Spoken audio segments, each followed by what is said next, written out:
الحمد لله والصلاة والسلام على رسول الله وعلى آله وصحبه ومن والاه.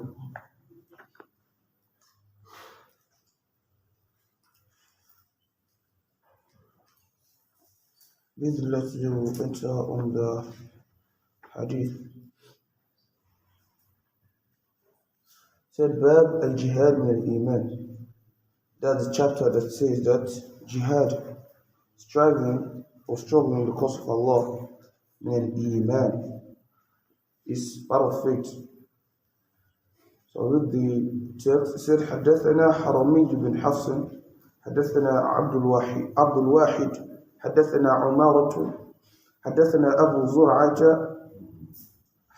أبو زرعة بن عمرو قال سمعت أبا هريرة عن النبي صلى الله عليه وسلم قال انتدب الله لمن خرج في سبيله لا يخرجه إلا إيمان وتصديق برسله أن أرجعه بما نال من أجر أو غصمة أو أدخله الجنة ولولا أن أشق على أمتي ما قعدت خلف سرية ولا وددت أني أقتل في سبيل الله ثم أحيا ثم أقتل ثم أحيا ثم أقتل. He said, you striving in the cause of Allah, performing jihad, and the jihad here, he mentioned here again, is still about the aspect of battle. Then, that was the most common jihad they had then, battling. That's saving people from being oppressed, defending themselves. That was the jihad Prophet did in his own part. So he said that if not that he will make it to be difficult on his ummah, him leaving them alone, or forcing calamity when he has not spread enough message yet, he would have preferred to even be among those who battles. So he will be killed. Then if Allah is going to again, you go inside again, they will kill him again 3 times. The way, just because of the reward that it is in, the reward that jihad has in it. So he used battle as an example. Why? Because that's the main jihad they had then. So the key point of the hadith is jihad. I mentioned the other time, the aspect of jihad is striving, struggling for the sake of Allah subhanahu wa ta'ala. You did something out of your own comfort for the sake of Allah, just to gain the reward from Allah subhanahu wa ta'ala. And one example of jihad I mentioned is to help others, to help the poor.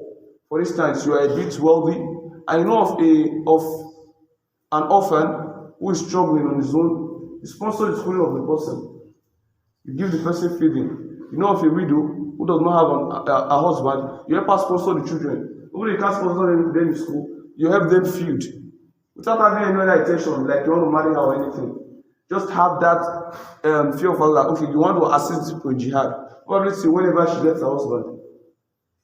Then if you are the type who wants to marry her, you marry her off. It's still part of jihad. You marry her off if you want to help, if you feel like. Then you see ladies who possibly are going through something haram out of poverty. If you are able, you assist them.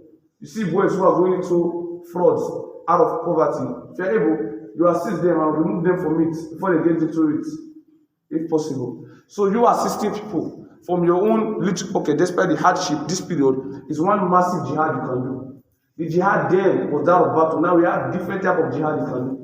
And I also mentioned the other time that one other good jihad you can do is what? Is seeking for knowledge. Okay, you can't seek for it, make sure your children seek for it. Prophet said, you should seek for knowledge, even if this is from Saudi Arabia to where? To China. Just imagine the stress. Saudi Arabia, China is one of the longest destinations from Saudi Arabia. So it's just to tell them how important it is. And when you do, once I told you that once you are seeking for knowledge, no matter how comfortable you want to be, it is one of the biggest struggles you can ever have. You cannot escape this struggle. If it's only to understand something, it's one of that big thing already. Then when you sponsor it, you that can't go, you sponsor your children for it, it's one big jihad. But just to do anything at all that will make you have reward, that will cause you difficulty, is jihad. That you are doing it for someone else's sake. For instance, you help others, you strive for knowledge, you assist people. Then jihad also gives you You can also use jihad to get what? Sadaqah Jariyah. For instance, you have a skill you know how to do. You have a skill. You teach it to someone for free. You teach to someone for free. The person teach to someone else for free. It's not only for knowledge. It can be for a skill too. It can be for a skill. You have a skill. You know how to do something. You know how to sew. You are a tailor. You know how to sew. You see someone that is poor, that you know that does not have anything to feed. Probably the person lost his parents. You call the person. You teach the person how to sew. Then you allow you feed the person to start doing his own business. If God helps you, you are able. Give the person the machine. Direct to one or two customers, and you that thing help the person's life. When the person goes up to, you have already done one jihad in the past. When that person goes up to one and teach someone else, or you teach someone else, all those reward it will still be coming back to you. That's one thing about jihad. Jihad just is all about helping, struggling for the sake of Allah subhanahu wa ta'ala. And one big way we can do jihad today is what? By helping others. By helping others. Or by searching for knowledge. These are the big jihad we can do presently. These are the big jihad we can do presently. Then when you see a mosque, you don't have enough to support the mosque, then you know, okay, they are going to build something like this, and you are good in building, you can assist the mosque in building. Okay, they want to do carpentry work, you are good in carpentry, you assist the mosque in doing the carpentry work. They want to paint, you cannot donate for painting, you can just assist the mosque in what? Painting. This is also jihad.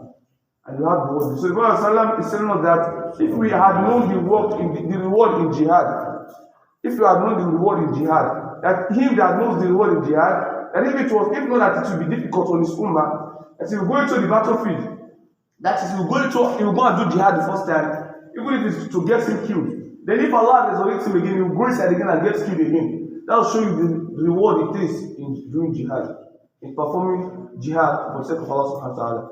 And we should know that jihad is in an hadith, another Mufon, they mention it as the third best act of worship you can do. The first one is said, Salat ala waqtiha. Another narration, fi awwal waqtiha, you should observe Salat in its time. What is time for Isha, you observe Isha. Time for Subh, you observe Subh. That's the first one. The second one, birrul walidain, to obey your parents. That's the second best deed you can do instead for Allah. Then the third one is what? This jihad we're talking about. The jihad is to strive, to do something for the sake of Allah. Something that causes difficulty. But because for the sake of Allah, you do it.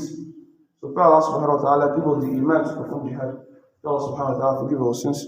ومن أخي فقولوا قولي هذا واستغفر الله لي ولكم وآخر دعوة الحمد لله رب العالمين. السلام عليكم ورحمة الله.